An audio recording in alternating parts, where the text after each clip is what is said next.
we're going to switch topics here. So, our second topic today will be about raising emotionally intelligent children, our family's guide to building emotional intelligence here, EQ.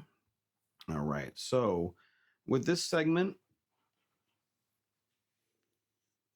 sorry, let's see here. So, with this segment, we are going to go ahead and talk about some vital parenting skills, emotional intelligence, or building emotional intelligence, or EQ in children, as it's called, is definitely an important thing. It sounds like I don't like the phrasing for it, to be honest.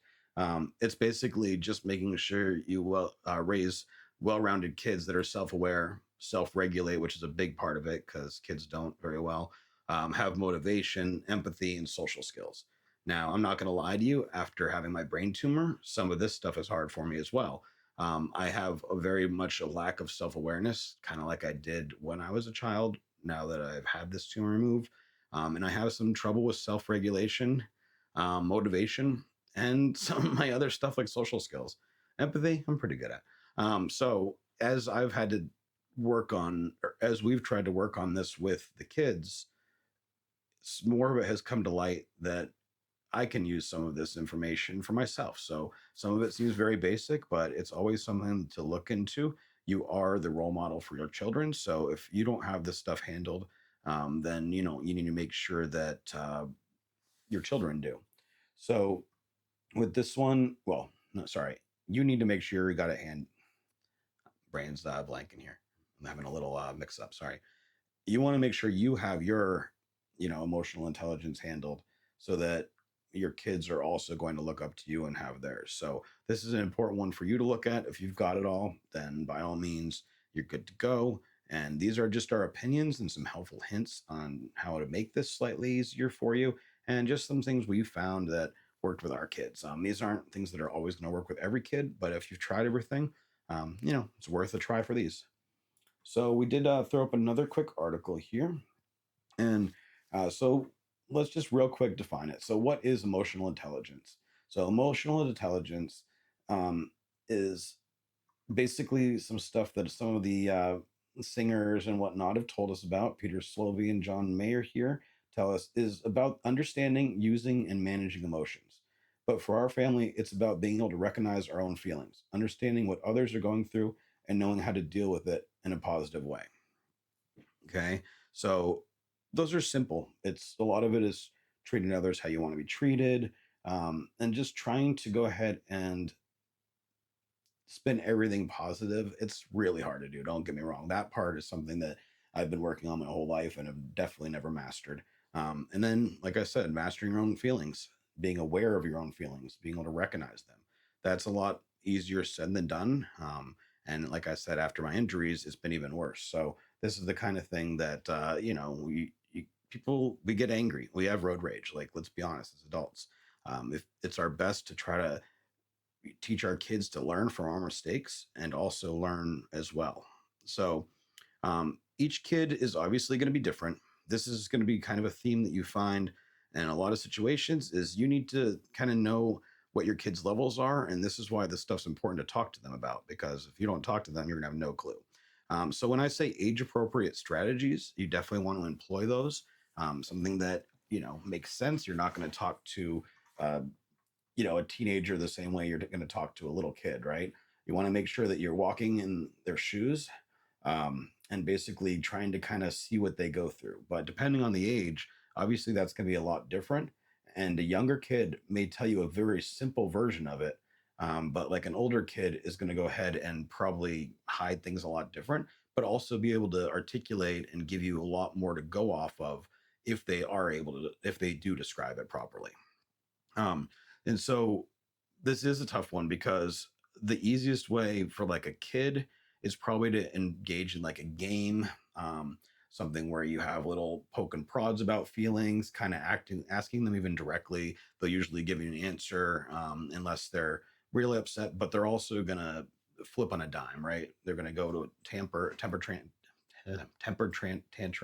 They're gonna get mad. They're gonna be hungry or thirsty, and a lot of their like raw needs are going to power their emotions. they don't know what to do other than, basically cry for something.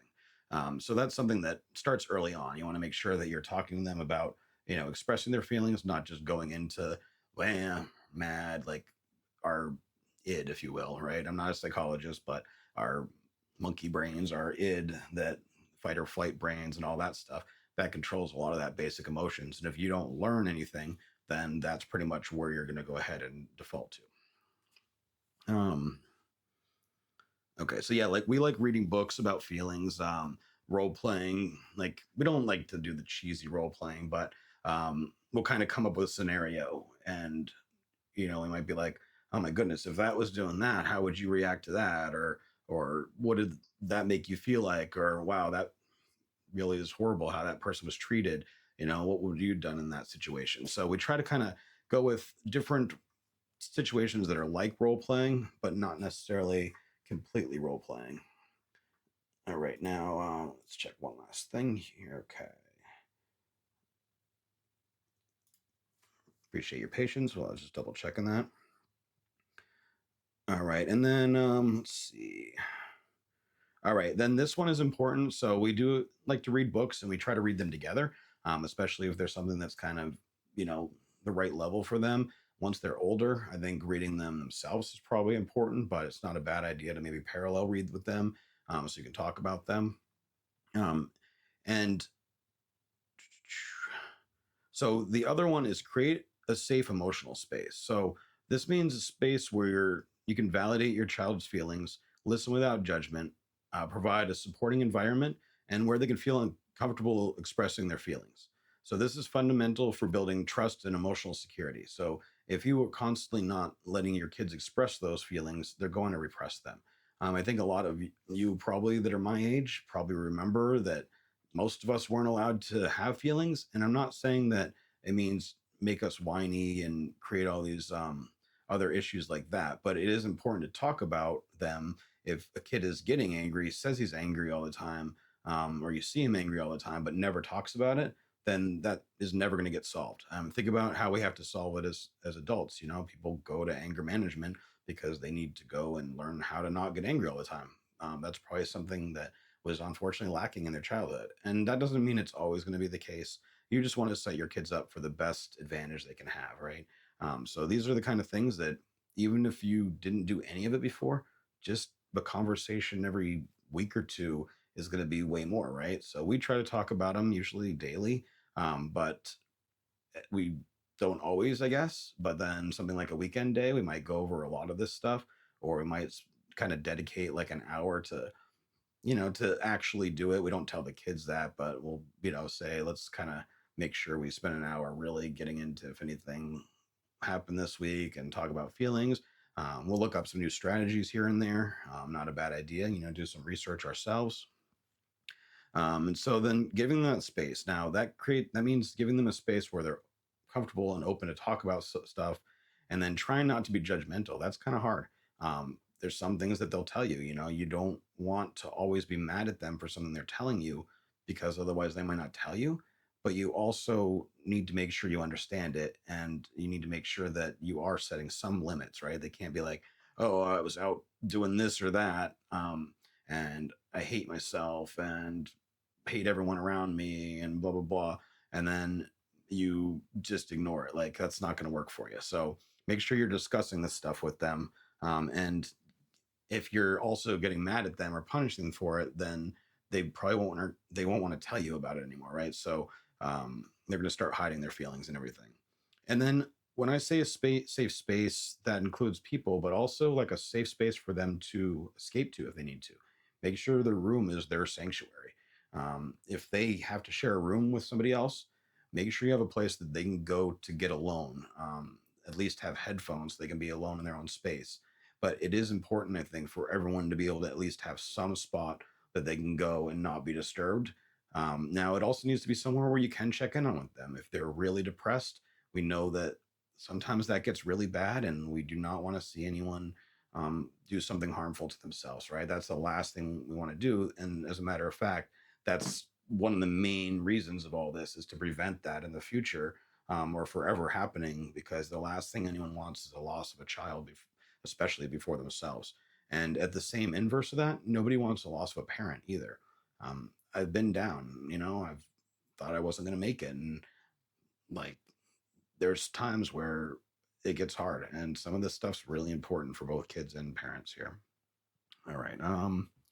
What else here? Excuse me. All right. So, we kind of touched on this, but make sure you're teaching healthy coping mechanisms for anger, sadness, anxiety, and frustration. A lot of these are easier said than done. It's best to kind of research them and try them. For instance, for anger or anxiety, breathing exercises can work pretty well, but I'm not going to pretend to think that sadness is great for breathing exercises. I think, sadness is one of those ones that you either kind of need to handle a lot of the time on your own and then talk about it after, right? So you get through your sadness, or it's the kind of thing that, and this depends on each person, everyone's gonna be different. Um, or depending on the sadness, you may want someone around or to hug, or even just to be next to you but not say anything. There's so many different levels of these different emotions. You kind of need to find what works for you and what works for your kids. Just because something works for you, also keep in mind it's not going to work for your kids. Going and screaming into a pillow for a lot of people, cool, perfectly fine, easy way to handle anxiety, frustration, anger, a lot of that stuff all at once, even the anger that would come with the sadness. But that doesn't mean that's what you want your kid always doing, or that's going to work for your kid. Maybe breathing exercises work for that instead. So keep that in mind that you want to approach this a few different ways. And then, of course, have your child or help your child to understand their feelings. Discuss it with your children. Like I said, emotions in movies and stories. Encourage their perspectives. Now, obviously, with animated stuff, you get a little bit of mixed reality because their eyes are so big.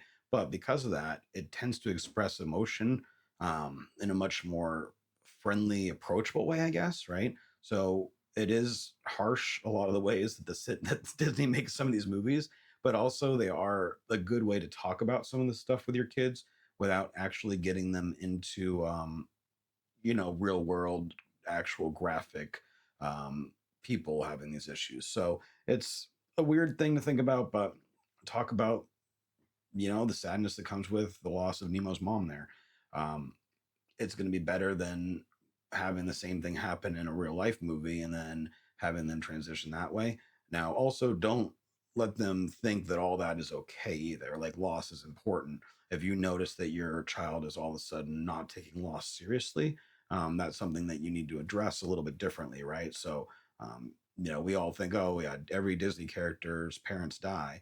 We kind of take it for granted as parents, but if when you were a kid, that was probably pretty traumatic to you. If nobody ever addressed it with you, I think it would have kind of stuck with you. Like, even when I wasn't even a kid, and Lion King came out, and man, that one's a tough one. Mufasa, man. Um, all right, so I think that's kind of it. Like I said, we've got that article right on pgttw.com about building emotional intelligence. It's a lot of the same stuff we just went over, but that will be up there, and we may change some of that stuff around. We just kind of put that up there.